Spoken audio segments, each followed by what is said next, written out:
Bonjour chers invités, bonjour les membres du comité exécutif ici présents, bonjour les journalistes,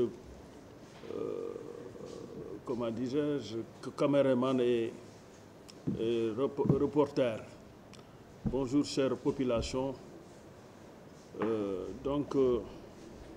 Merci d'avoir répondu à notre invitation.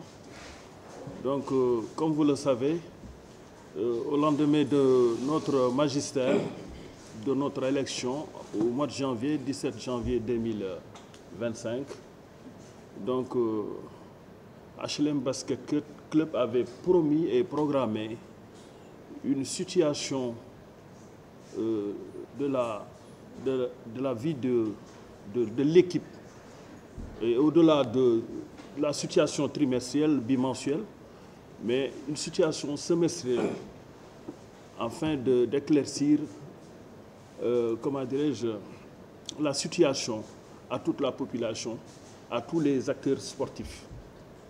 C'est dans ce sens qu'on a aujourd'hui programmé ou bien voilà, ce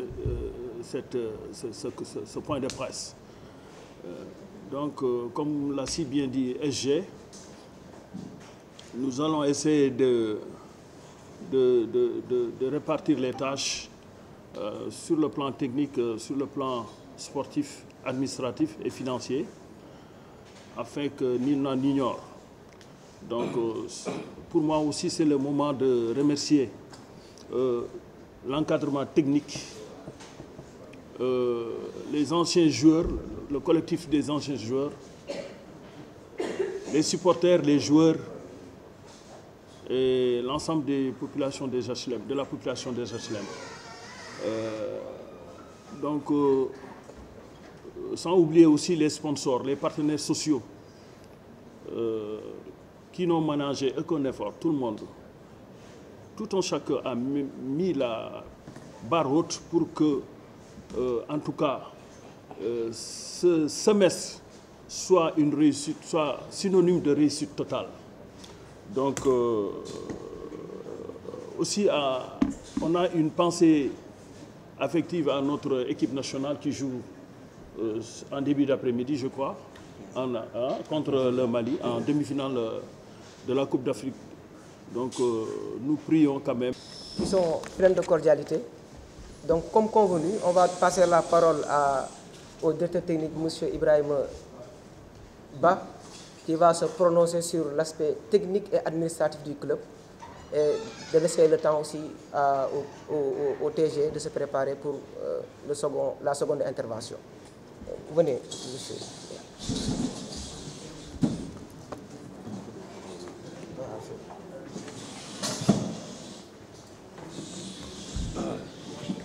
Asalaamaaleykum. maa ngi nuyu man la Ibrahima Ba. Technique HLM Basket Club. En fait, on m'a nommé depuis le 9 février 2024 comme directeur technique de HLM Basket Club.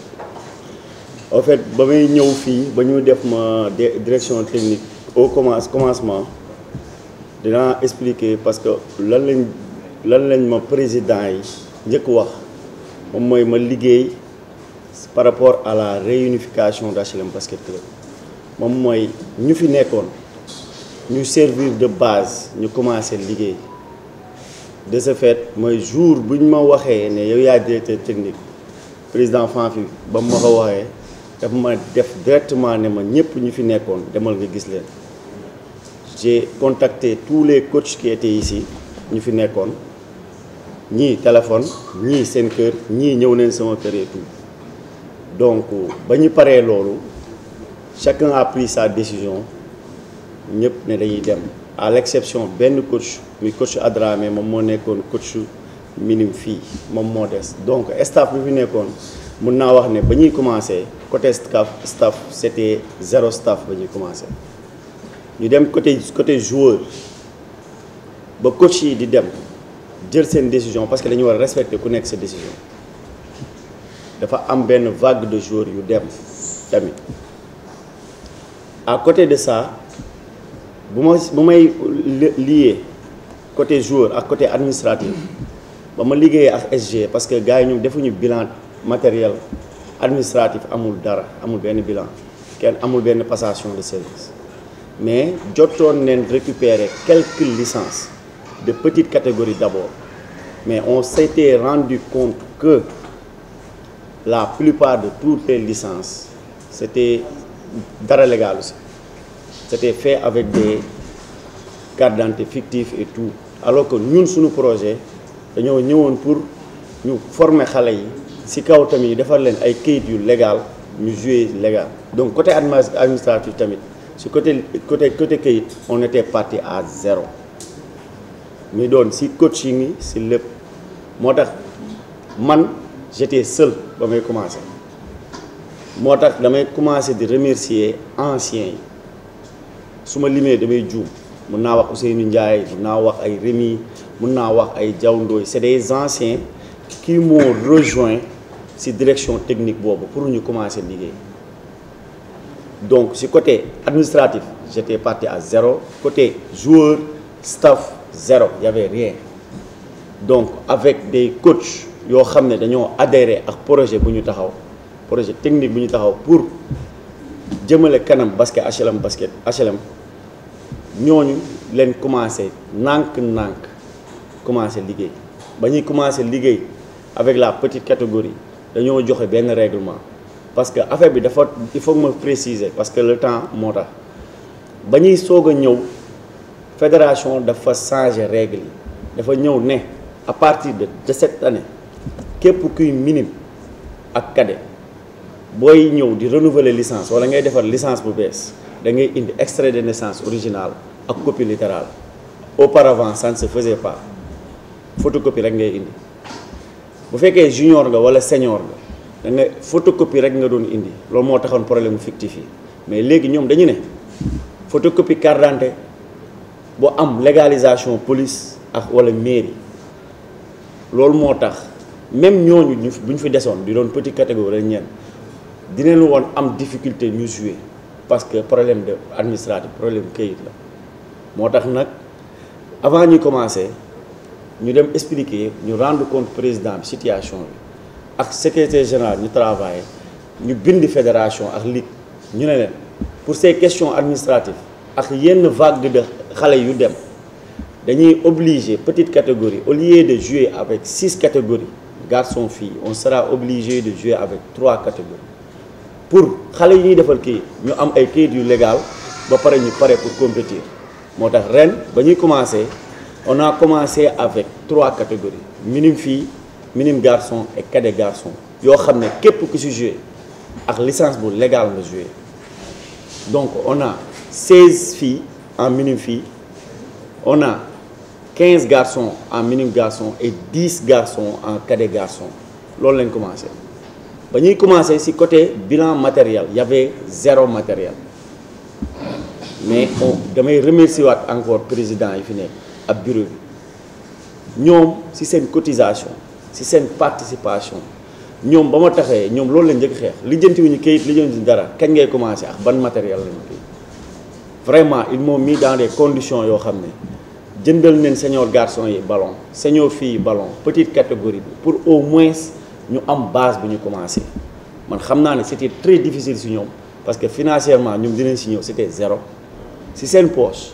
ci sunu poche ci poche wu ay comité directeur je sais après ñoom dinañ ci ñëw ci loolu leen commencé jënd matériel commencé ci loolu leen commencé senior garçon ñu fi nekkoon c'est à préciser amul benn joueur bu joué daaw bu fi joué ren ñëpp a dem senior fille dañoo jël licence senior fille ñu refusé ko restituer à notre pays il y avait 21 licences donc avec les senior filles 0 licence boo xam ne jox nañ ñu ko pour ñu commencer là on est à 22 filles senior filles 25 garçons yu am ay licences yu commencé jouer bu ñu jugee foofu si leen defar suñu direction technique bu ñu defaree suñu direction technique avec plus de 15 membres avec des coachs des anciens yu ñëw taxaw ñii dañuy def travail mental ñii dañuy def seen travail technique yoo xam ne chaque jour y a un plan macro cycle bu ñu teg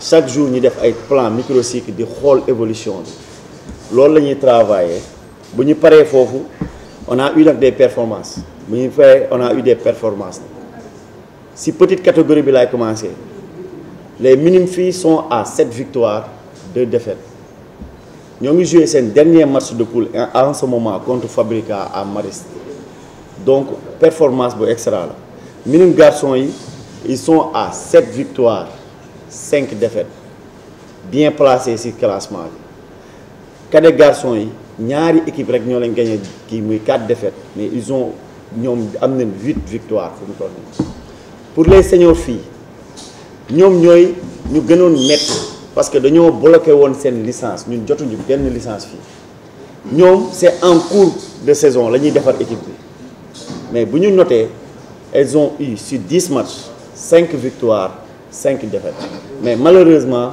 elles ne se sont pas qualifiées pour tournoi monté bi ndax dañoo jël 4e ci classement bi mais il faut fii ma saluer benn affaire ci senior fii yooyu pour la première fois saison tëj groupe de 21 personnes ñu ne ñoom tëjuñu soxlawuñu xaalis président soxlawuñu paasu kenn ñoom saison déwén léegi lañ koy préparer elles sont tous les jours au terrain les 21 filles yu nekk ci liste bi tous les jours elles sont au terrain démb leen jógee benn tournoi Marius Ndiaye là lundi dañuy ñëw entraînement elles sont tous les jours au terrain nee na ñoom seen saison déwén léegi lañ koy préparer xaaruñu dara ci HLM lu ñu jox leen ñu jël ñoom ñooy conserver seen ballon ñoom ñooy conserver seen matériel les garçons 10 matchs 7 victoires 3 défaites mais benn défaite boobu noonu contre Ebot ñun dañoo dugal évocation depuis 1 mois ba léegi amul kii après président moom dina si ñëw donc les garçons ñoom ñoo jël 2e ci classement bi et ñoom dañuy jouer barrage pour dem jouer ji tournoi de montée en D1 ñoom seen performance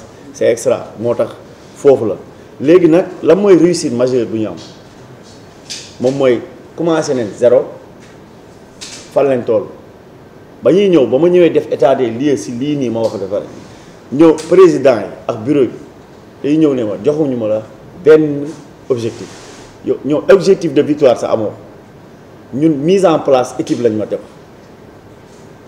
mais sant yàlla petite catégorie bi bu fekkee fii la ñëpp a qualifié benn senior fii ñoo qualifié wul te seen performance ci dernier match bi ñoo ngi naan est-ce que duñ leen yóbbu tournoi monté donc toutes les catégories se portent très bien progressé nañ sur le plan technique du ma ci dem parce que point de presse bi yàggul ba ñuy defar équipe moo metti parce que on n'a pas des produits finis ñoo xam ne ñii seen petite catégorie baaxul ñii dañoo dabe et tout dafay am ay côté technique tactique des problèmes individuels yoo xam ne ci biir entraînement bi en tant que entraîneur senior dafay metti parce que da ngay combler ay vides yoo xam ne ñoom dañ koy indaale te dañoo am benn obligation képp kuy doomu HLM fii amuñu droit dàq la ci équipe bi même boo mënul dara nga nekk senior dañoo am obligation de formation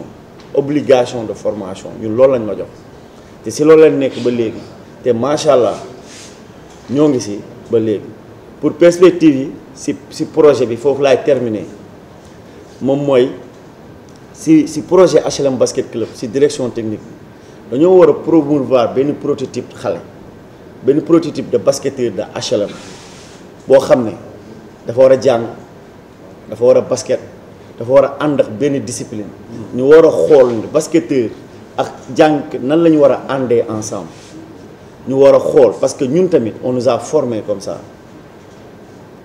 on a réussi entre guillemets ci côté boobu moom mooy sport étude réussir dans le sport dans les études d'abord am diplôme yu ñu war a am yëpp liggéey si ñu war a yëgee en même temps jouer professionnel loolu la ñu war a inculquer xale yi mais étude ak sport nan la war a àndee de ce fait ñun direction technique ak projet bu ñu yoree dañoo ñëw taxaw ne d'abord été bi dañuy commencer avec un camp de basket boobu c'est pour la mooy woon objectif bi moom mooy 3 ñun on devait aller avec 8 catégories on s'est retrouvé avec 5 catégories léegi fii ak déwén comme dañoo projeté on a réfléchi, ñu né été bi dañuy commencer di former xalé HLM bu ñu amé 20 ñu jël bu ñu amé 30 ñu jël on est à 86 inscrits yo xamné dañoo inscrire ñu former leen pour au moins ñu combler gap bobu inshallah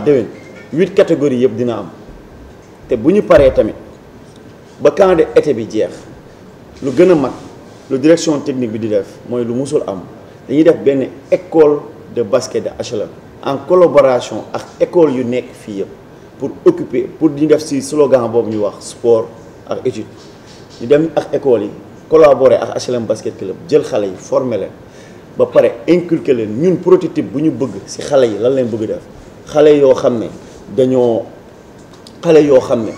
dañoo dañuy jàng dañoo am discipline dañuy dégg ba pare projeter basket HLM loolu laa amoon lu ma doon def comme bilan di remercier ñëpp jërëjëf.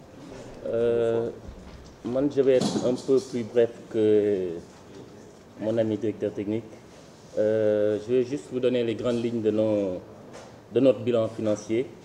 Donc nous on est parti de moins 7296 francs. On est parti de ça. Moins 7296 francs. C'est notre solde à fin décembre 2024, quand on a pris le bureau. Donc, nos ressources, les ressources de notre club proviennent essentiellement d'une subvention de la mairie qui nous a alloué 10 millions. Des cotisations des membres du bureau, du comité directeur et du comité exécutif pour un total de d'environ 800 000. Les dons qui viennent de nos partenaires, les anciens internationaux des HLM, je veux dire aussi les anciens joueurs et de nos partenaires sociaux, comme certaines sociétés qui exercent dans la commune. Donc, le total de nos ressources s'est élevé à 13 881 935. Donc, nos dépenses s'élèvent, j'ai dit, à 13 386 852, ce qui dégage un solde positif de 495 000. Donc, le total de nos ressources, 13 800 et le total de nos dépenses, 13 300. Concernant notre trésorerie actuelle, on tourne aux alentours, on est à 80 447. Donc, notre compte bancaire, à ce jour, est crédité de 414 000. De 414 000. La trésorerie, la caisse, c'est 80 000 et le compte bancaire, 414 000, soit un total de 495 000. D'accord. Donc nous, on est parti de moins, je disais, moins 7 296. Là, on est à un crédit de 495 000. Voilà. En résumé, la gestion financière de notre club est à ce jour équilibrée.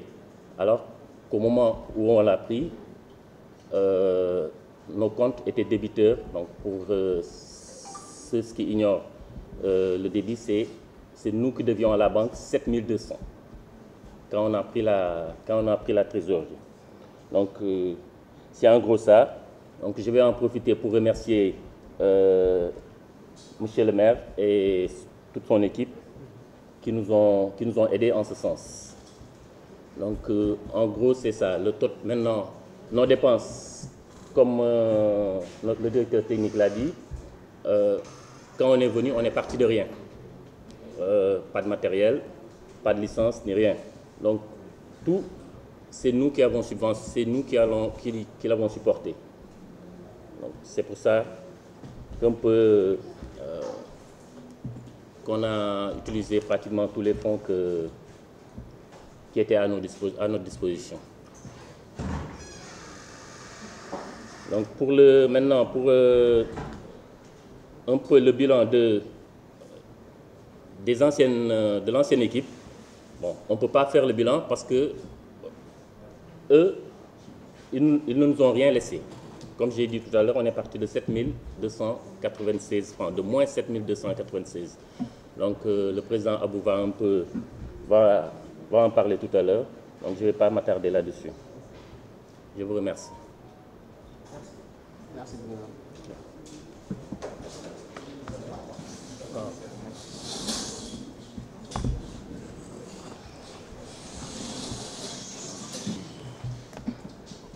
Merci Bruno, merci trésorier, merci une fois de plus monsieur le directeur technique. Je ne sais pas omettre, mais je vous avais instruit aussi de penser aux élèves qui veulent faire du basket, mais il y a des jeunes qui ne sont pas instruits ou bien qui n'ont pas fait les bancs. Pourquoi pas leur donner des chances de jouer au basket. Je pense aux jeunes qui sont dans les entreprises, les entreprises, etc. Ils récupérer l'entreprise sport. Ils doivent réfléchir. Voilà, une chance. Donc merci beaucoup. Donc je reviens à la charge. Au lendemain de notre élection, donc une semaine après, comme vous l'avez constaté, j'étais très alité. Donc je suis resté 3-4 mois sans... bon, j'étais inactif. Donc j'avais instruit les présidents, à savoir Fanfi et le président Moussa, de prendre contact avec l'équipe sortante. Donc, après multiples interpellations ou bien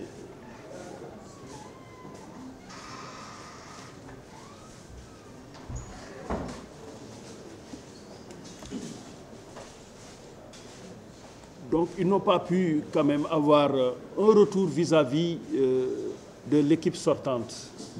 Donc, étant entendu que l'expert comptable, le commissaire aux comptes, pour ne pas le nommer, Gassama, nous avait demandé le report à nouveau pour qu'on puisse, le report à nouveau ou bien les états financiers présentés à l'Assemblée. Mais malheureusement, comme vous l'avez constaté, dans 3 mois, 4 mois, c'est par la suite qu'on a interpellé la banque. La banque qui nous a remis de 97 à nos jours la situation bancaire à 2024, au 31 décembre 2024.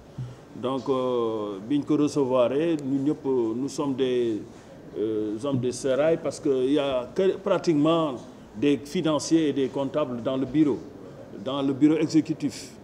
Donc, on a constaté beaucoup d'anomalies, à savoir un montant de 95 millions, comment dirais-je, viré le 31 décembre 2021. Donc, j'ai interpellé le président Moussa, le président Tamba et autres, ceux qui étaient dans le bureau sortant. Donc, ils m'ont dit qu'ils n'ont jamais compris la provenance et la destination d'une telle somme. Donc, voilà. Bon, après des investigations et des recoupements que j'ai faits au niveau de l'institution, il paraîtrait que, donc sous réserve, parce qu'on a une réunion le lundi prochain, une réunion tripartite avec l'équipe sortante et l'institution, afin de créer un comité de veille, de suivi pour ce montant. Et ce comité-là, on a bien voulu associer aux promoteurs. Parce que lorsqu'on a, comment dirais-je, viré ce montant, on a constaté que 10 jours après, 70% exactement du montant a été retiré, à savoir 66 500 000. Donc, ce montant, il paraîtrait que c'était destiné à la construction d'un mini terrain foot et de la réfection du stade de basket, du terrain de basket. Donc, jusqu'à nos jours, de 2022, janvier 2022, à nos jours, rien n'a été fait. Donc, ça mérite interrogation.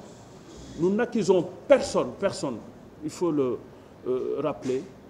Nous ne faisons le procès de quiconque.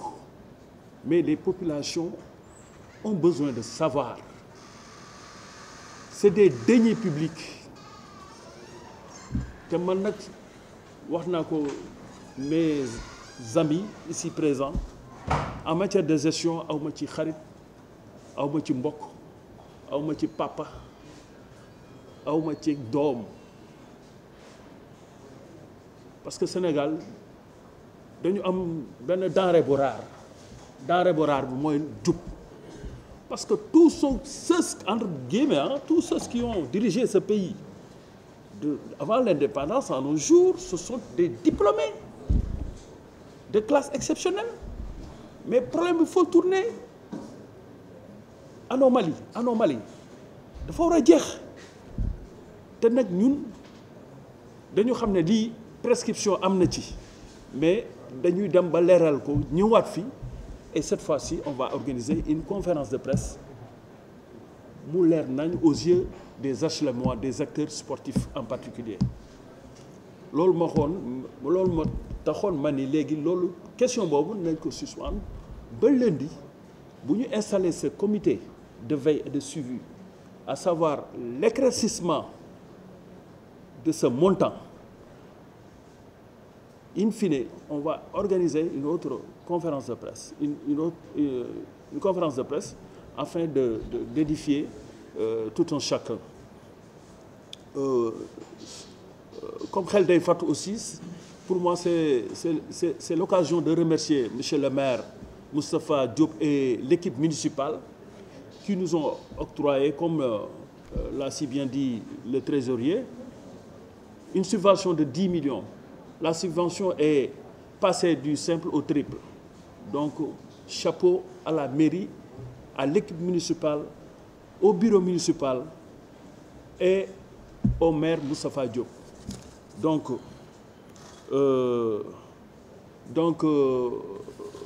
remercier aussi M. Matar Magasuba qui n'a ménagé aucun effort pour que notre magistère soit une réussite totale.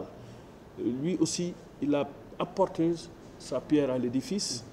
Je pense aussi à SATCOM Service, à l'IPD qui nous a pris plus de 20 étudiants. Hein? Combien? 30, 20 étudiants. Et ils ne sont pas à leur premier qui. L'année prochaine, Inch'Allah, ils vont augmenter la dotation. Aussi, nous sommes en pourparlers avec l'IPGI. Je crois que certains ont eu à faire une formation immobilière.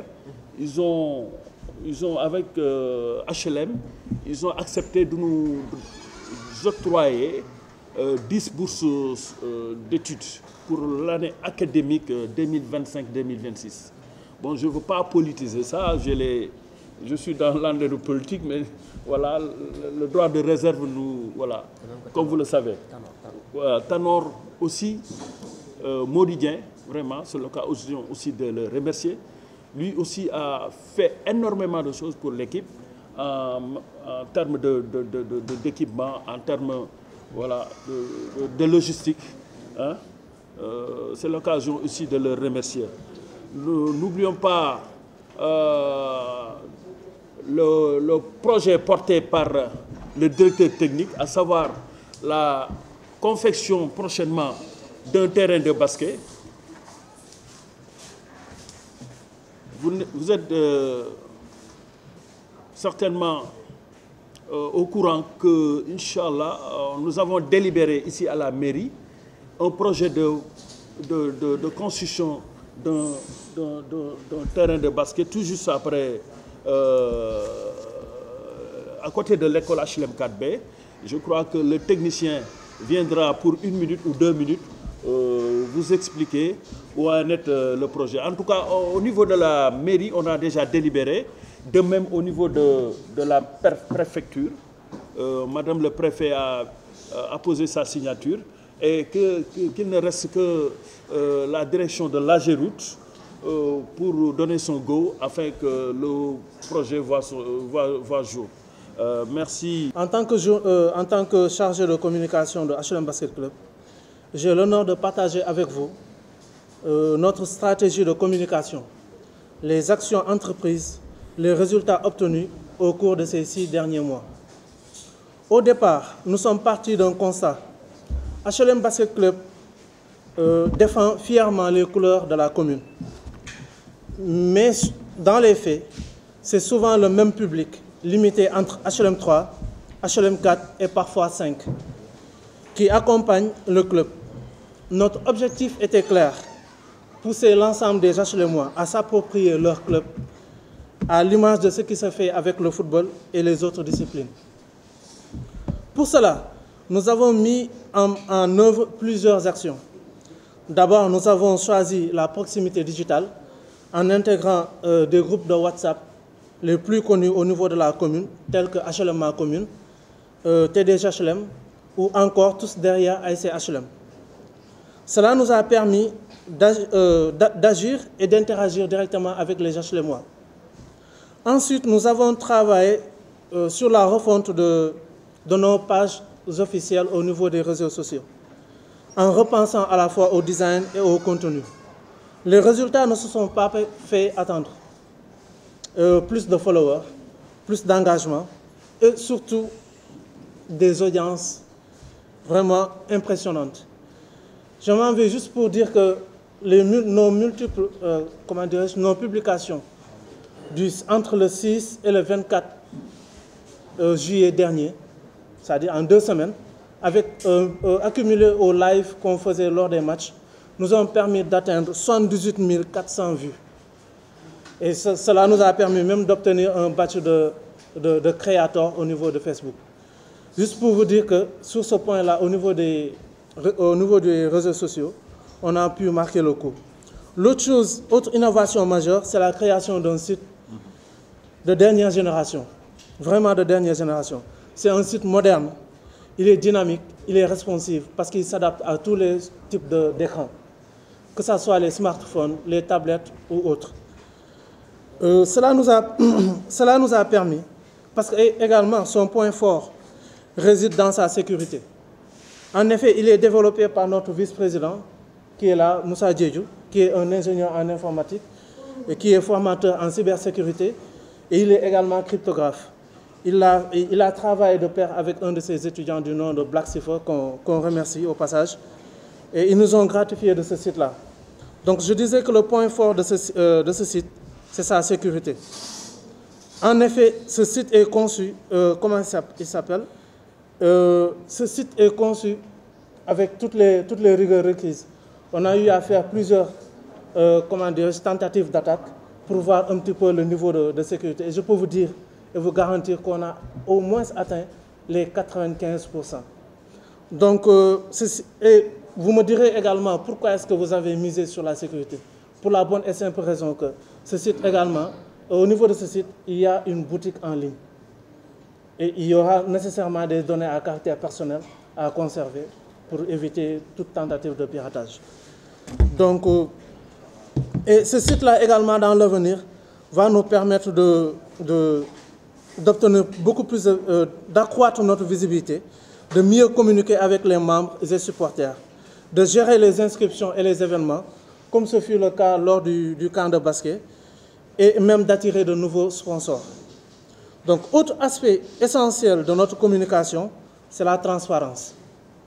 Parce que suite à l'Assemblée générale, et après concertation avec le président et ses adjoints, nous avons lancé des appels à candidature pour tous les postes, y compris même la direction technique qu'occupe aujourd'hui Ibrahima Ba.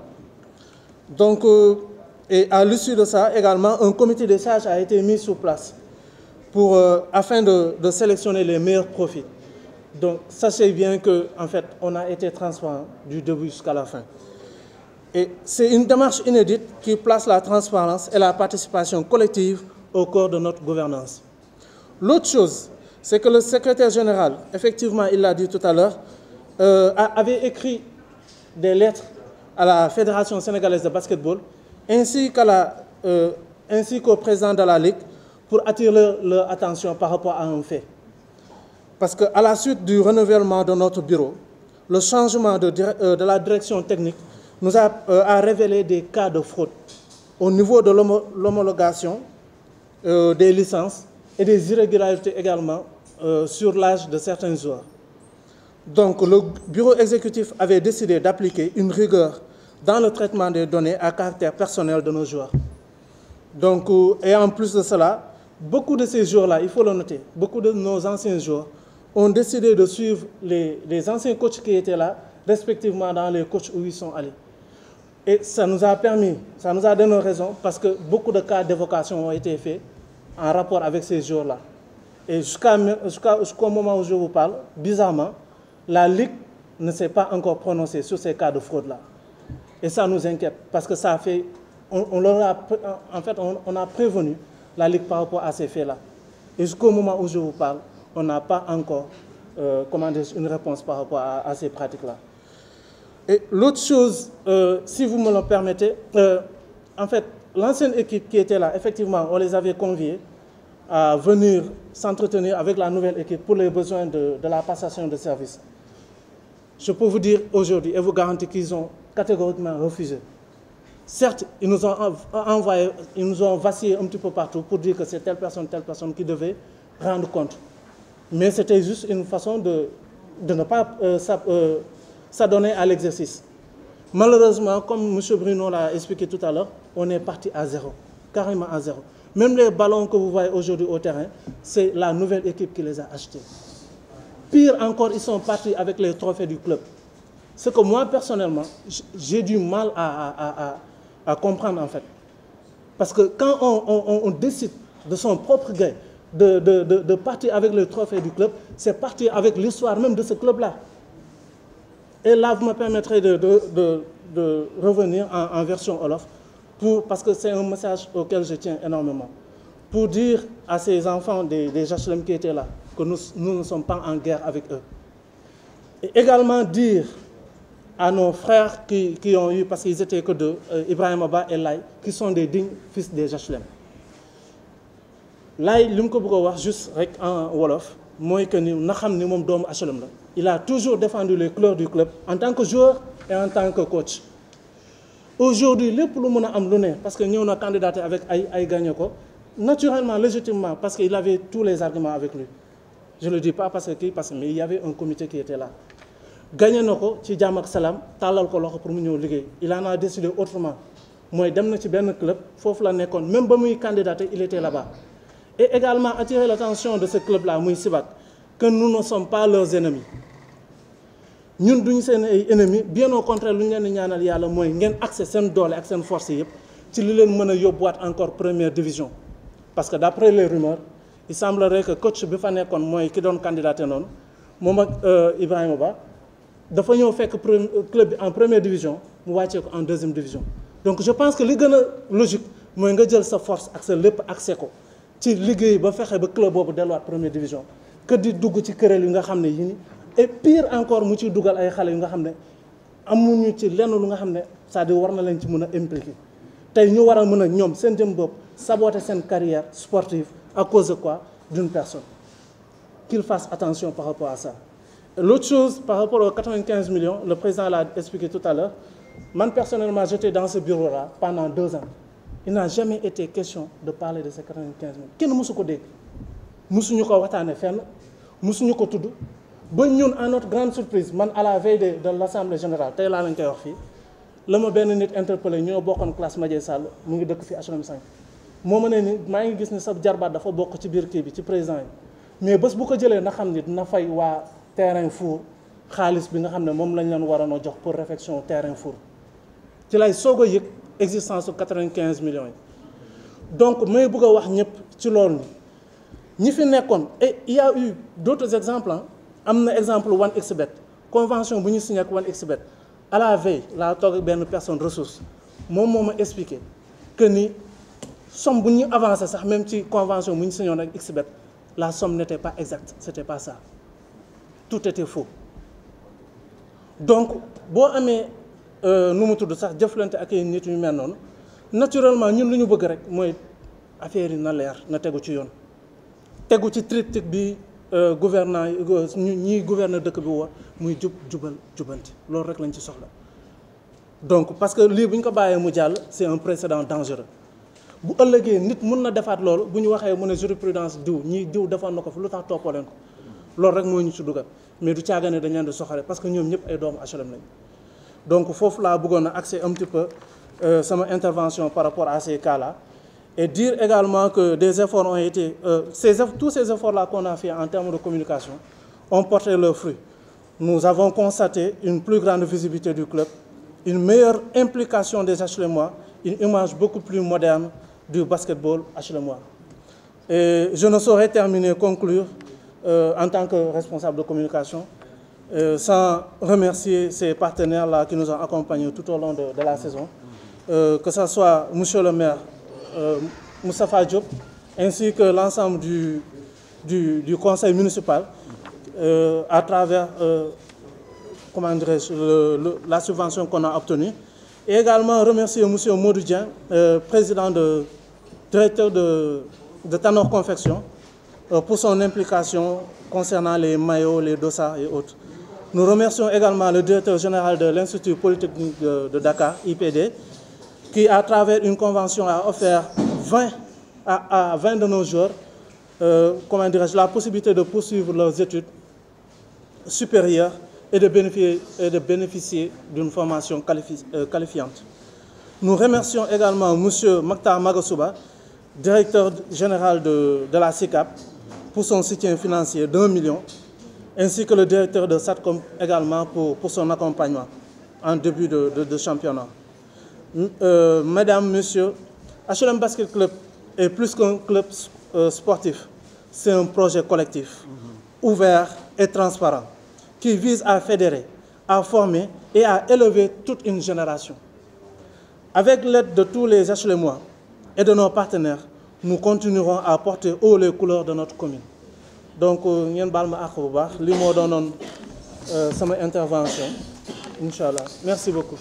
Sénégalaise de basket di ñaanal équipe bi tey donc à 15 inchallah ñu jël ndam li donc di remercier HLMois yëpp di remercier riveriens ñi ñu xamante ne moom la ñu dëkkal surtout di leen jégalu parce que tamit dérangement bi métti na depuis plusieurs années ñi ngi tànkal suñu maam yi dëkk foofu noonu ñu ngi leen di jégalu bu baax donc di remercier ñi fi toog ñëpp presse bi fi nekk si wuyu si bi ngeen ñu wuyu si donc liggéey nañu si benn projet parce que si assemblée générale bu mu jotee ñun ñett présidents yi dañoo booloo ñu ne dañuy liggéey pour HLM liggéey pour équipe bi yegg fu mu war a yegg alors ñun yaakamtiwuñu quand même il faut le noter mais dañu bëgg justement ñu dem sur des bases quand même qui sont solides et sur des bases qui sont tamit intègres donc bëgguñu liggéey ci voilà donc dañu bëgg a liggéey ci transparence aussi tamit parce que bokk na ci valeurs yi nga xamante ne moom la ñu indi donc maître mot bi mooy union sacrée donc je pense que ñett président bu ñu ñëwee ba élection ñu booloo ñu ne dañuy nekk benn ça veut dire que l'union sacrée la ñu woote autour du club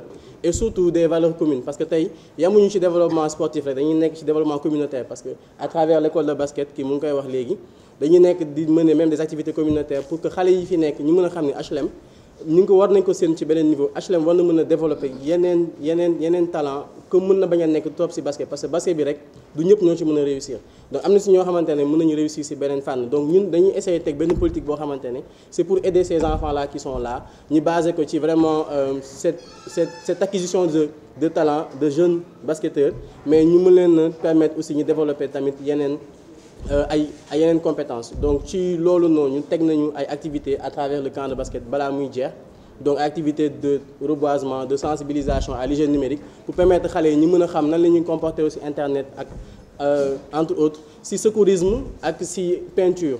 Donc loolu dañ koy wéyal avec l'école de basket comme il a dit su camp bi jeexee donc dañuy continuer activité yu mel noonu donc ñi woo xale yi nekk ci communauté bi ci commune bi yëpp ñu ñëw rejoindre équipe basket bi parce que sport étude aussi ànd na mais comme président Abou lu mu wax aussi c'est d'aller vers ces enfants qui ne sont pas instruits ñi nga xamante ne jànguñu ñu ngi ci atelier yi ñu ngi ci kii bëgg nañu sport am nañu passion ci sport bu dul football ñu ñëw rejoindre ñu ci basket bi ñu tàggat leen jàngal leen lu bëri. Donc loolu bokk na ci suñu ambition nag def écosystème bi fi ñu nekk sportif bi surtout bu HLM un espace inclusif boo xam ne ñëpp ci xaj ñëpp ci bokk donc loolu ñun ñetti président yëpp dañu bokk benn vision ñu am ko et que tout le monde peut s'épanouir ñi nga xamante ne ñëpp ko xam ne ñëw nga mun nga épanouir mu nga ci gis sa bopp te mun nga progresser donc loolu mooy nekk suñu ambition. Maintenant bi ñu ñëwee def nañu analyse situation actuelle bi jaruma ci ñëwaat ku ci nekk def nga ci état des lieux si ñu gën a am solo maintenant ñun suñu analyse yi ñu def am nañu force en HLM dafa nekk ci position bu baax am nañu ñaari terrain et puis dafa nekk seul terrain bu nekk ci commune bi te commune bi bëri na ay xale yu fi nekk trop donc comme li ñuy wax rek na parents yi gën a fexe génne seen doom yi ñu ñëw fekk ci club bi ñu mën a am lu bëri. Peut-être côté point faible yi ñu noté mooy manquement finance quand même il faut le dire que peut-être mën naa ne sa année bi ñu ngi door a jot subvention bu toll ak 10 millions si je me trompe pas. Alors donc financement li ñuy woote tamit faire un appel aux bonnes volontés à toutes ces personnes toutes ces sociétés qui sont là aux HLM dans la commune fii ba Sodida avec RSE bi ñu ñëw jàppale ñu ñun dinañ fexe def lu ñu mën à travers nos écrits bind ay lettres de demande de sponsoring dem fekk si leen mais ñoom bu ñu mënee ñëw aussi rejoindre ñu dina baax trop donc c'est un appel que je fais à cette rencontre. Donc opportunité yu ñu am nañu ko opportunité de croissance quand même pour le club parce que comme j'ai dit ñu ngi yor équipe bi cette année c'est un nouveau bureau yàqamtiwuñu on est en train de développer notre politique de mettre en place notre plan de développement petit à petit donc qui est axé surtout sur le développement voilà des jeunes talents dans le sport. Donc après voilà am nañ ay concurrents c'est naturellement qui sont autour de la commune l'ASC bopp Jean mais ñooñu ñëpp benn la ñu donc on travaille ku ci nekk mais loolu yëpp ça permet surtout de pouvoir beaucoup mieux se renforcer en termes de compétences et cetera.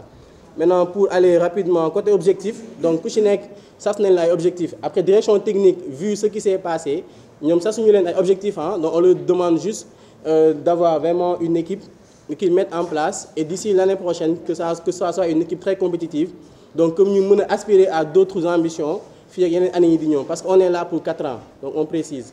Alors sur le plan financier justement c'est d'aller vers ces bailleurs là vers ces partenaires qui peuvent nous aider. Sur le plan infrastructure on aspire à moderniser les infrastructures actuelles avec quelques partenaires et avec également le DG de la SICAP qui aujourd'hui il est en train de voir comment nous mettre en place avec des partenaires chinois pour nous aider à réfectionner vraiment le terrain xool nan la ñuy mën a augmenter espace yi donc voilà pour gën a mën a accueillir suñu ay matchs de basket def ay vestiaires entre autres. Côté objectif communication je pense que il a bien dit c'est digitalisé. Donc aujourd'hui on est à cette époque-là avec le site web et entre autres la présence sur les réseaux sociaux on l'a renforcé et l'idée c'est d'arriver vraiment à mettre cette union-là entre le club et la population HLMoise et aussi même la population dakaroise pour que ñu mën a xam ni basket bi que mu nekk niveau D2 wala niveau D1 ambition yi rek moom mooy définir tey sa vision bu fekkee da nga am ay ambition yi claire nga koy dérouler donc je pense que sa vision bi ngay teg nit ñi tamit mën nañ la ci mën a accompagner. Donc les objectifs communautaires comme j'ai dit avec l'école de basket on a des activités communautaires yu ñuy teg donc yemuñu ci sport kese on essaie d'élargir vraiment le champ d'activité ci yeneen activité. Donc développement bi ñuy bëgg a teg stratégie de développement yi c'est très simple basé sur la formation de jeunes sur le recrutement aussi dañuy fexe fii ak année prochaine année yi di ñëw ñu fexe am ay joueurs yi ñëw am ay coachs yu ñëw am aussi des personnes ñu dëkk HLM ñu mën a ñëw jàppale ñu au sein du bureau exécutif et du comité directeur affaire bi tëjuñu ko pour kenn ñëpp ci xaj. Je pense que ñun bu ñu ñëwee ba toog comme l'a rappelé Bruno on a sorti de nos poches essayer de mettre les moyens financiers essayer de mettre notre énergie notre temps pour équipe bi après dañuy dem bàyyi fi équipe bi lu ñu bëgg a bàyyi ko sur de base très solide et sur des personnes yi nga xamante avec des personnes yoo xamante ne dañu gëm projet bi ñu nekk di teg donc on appelle tout le monde ñu ñëw jàpp ci équipe bi donc le club est ouvert donc c'est vraiment cette partie recrutement aussi on veut faire appel à tous les joueurs toutes les joueuses yi nga xamante ne bëgg nañ ñëw rejoindre équipe bi. Voilà, côté entraînement et compétition yëpp ñu ngi ciy liggéey bu baax donc sur la partie infrastructure xalaat nañu def ay rénovation donc d'ici quelques années peut-être avec l'appui donc des partenaires voilà on pourra y arriver. Sur la partie finance aussi voilà c'est la même chose donc on est dans un emplacement très stratégique. Il y a beaucoup d'entreprises locales qui nous entourent donc à la Sodida donc à travers la RSE. Je pense qu'on pourrait aussi atteindre nos objectifs. Voilà, je pense que après côté communication, c'est pas la peine d'y revenir. L'engagement communautaire aussi, j'en ai dit. Maintenant, pour la mise en œuvre du projet, on a mis en place un plan d'action. Donc, on n'est pas pressé. On déroule petit à petit. C'est une année. C'est un bilan peut-être on va dire à mi-parcours, mais on va petit à petit mettre en place les objectifs que nous sommes en train de dérouler ici. Donc, sur ce plan d'action.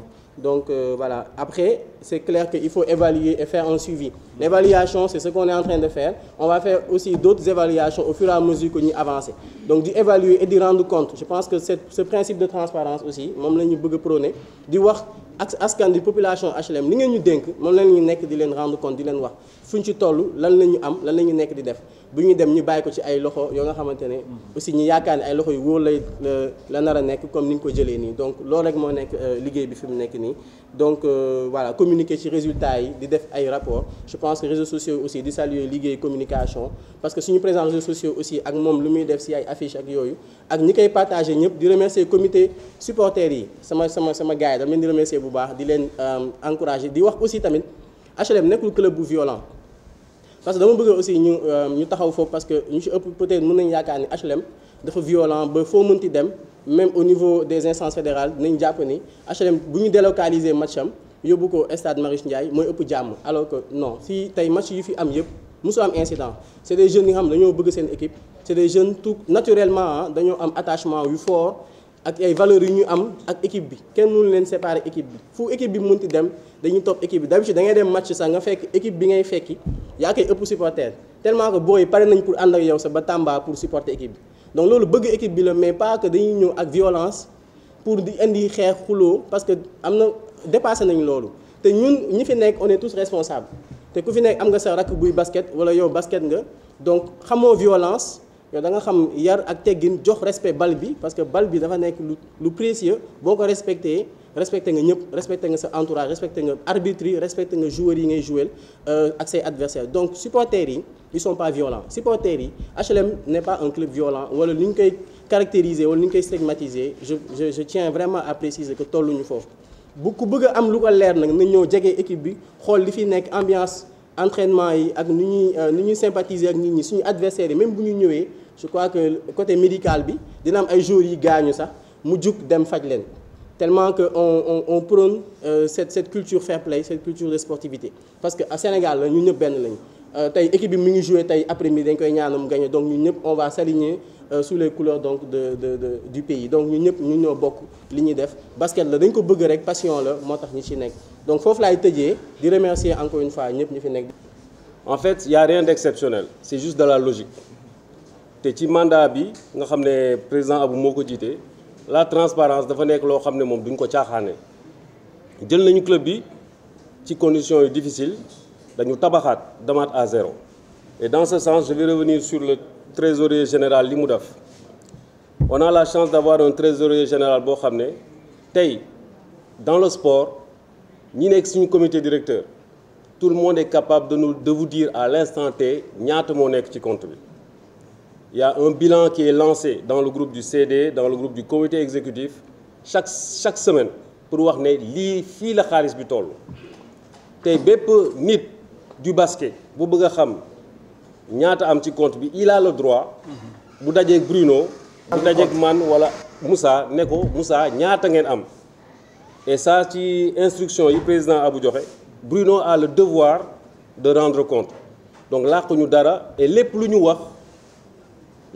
wax y a des factures qui régissent ça donc en gros sur ce côté trésorier lu bees la peut-être c'est quelque chose d'anodine mais c'est quelque chose de très très rare dans le sport en tout cas basket bi ñu jiite nga leen leer ne seen xaalis fi mu dem di ngeen xam fan la dugg et avec des bases très très claires te loolu moom duñ ko caaxaane.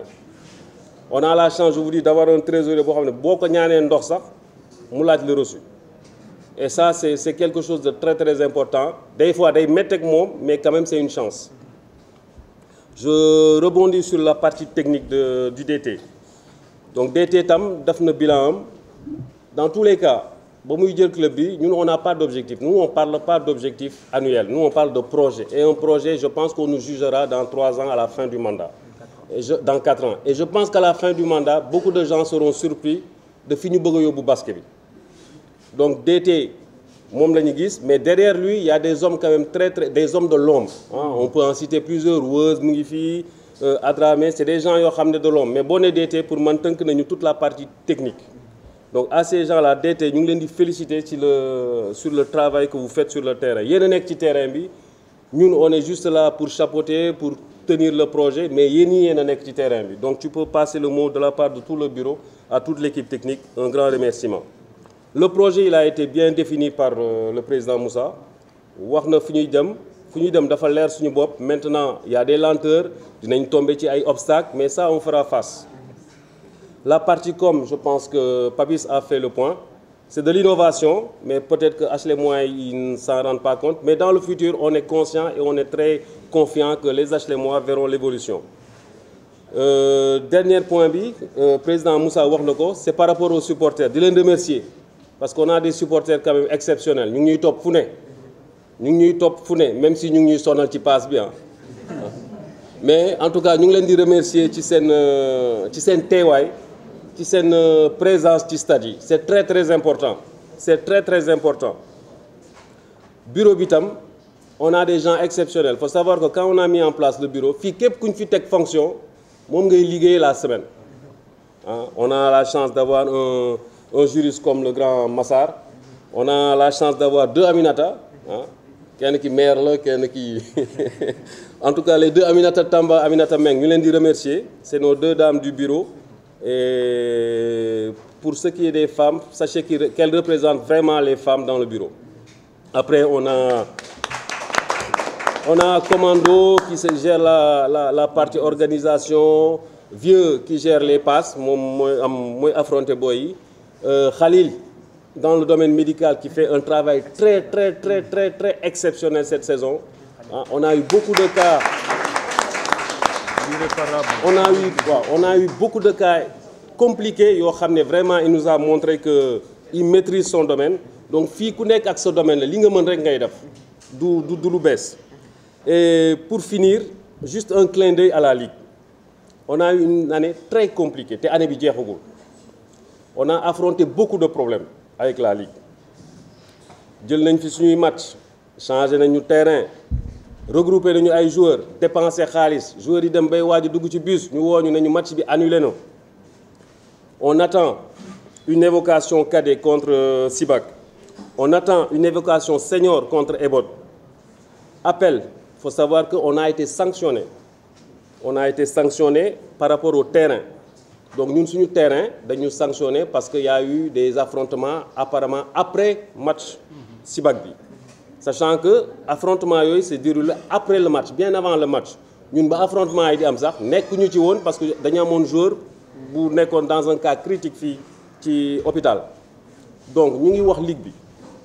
Nous, on est des jeunes qui sont venus pour le sport. Maintenant, nous avons mais tant que c'est dans les textes, on va le respecter. Mais si nous avons droit quand même, nous devons respecter. Parce que quand même, ça fait des semaines qu'on attend ces évocations-là, ça fait des semaines qu'on attend le retour de ces appels, à mon réponse. Par contre, pour nous sanctionner, il a fallu 24 heures pour nous gagner une note, mais sanctionner sans cacher. Mais ceci étant, une fois de plus, on n'accuse personne. Nous, on demande juste qu'on respecte nos droits. Lo règle la ñaan ligue di finir par vous remercier yéen ñëpp fekkee affaire bi di remercier journalistes yi pour votre présence et tous les acteurs du basket, du sport en général HLM qui sont présents. Di leen remercier et di leen jox rendez-vous simplement dans peu de temps parce que comme il a dit le président Abou, il y a une rencontre qui va se faire lundi prochain entre 3 parties. Donc À la sortie de ça, on reviendra sûrement vous voir pour ce coup-ci pour une conférence de presse. Vous avez le droit de poser des questions, vous aurez les réponses. Mais là, une fois de plus, c'est juste une information pour Yegel HLM Wayne, club ni lañ ko jëlé, li lañ fi fekk. Il y a eu des choses qu'on a remarquées qui pour nous qui sont pas normales. On a le devoir de vous rendre compte. Maintenant, les tenants, les aboutissants, la procédure suivra son chemin tranquille.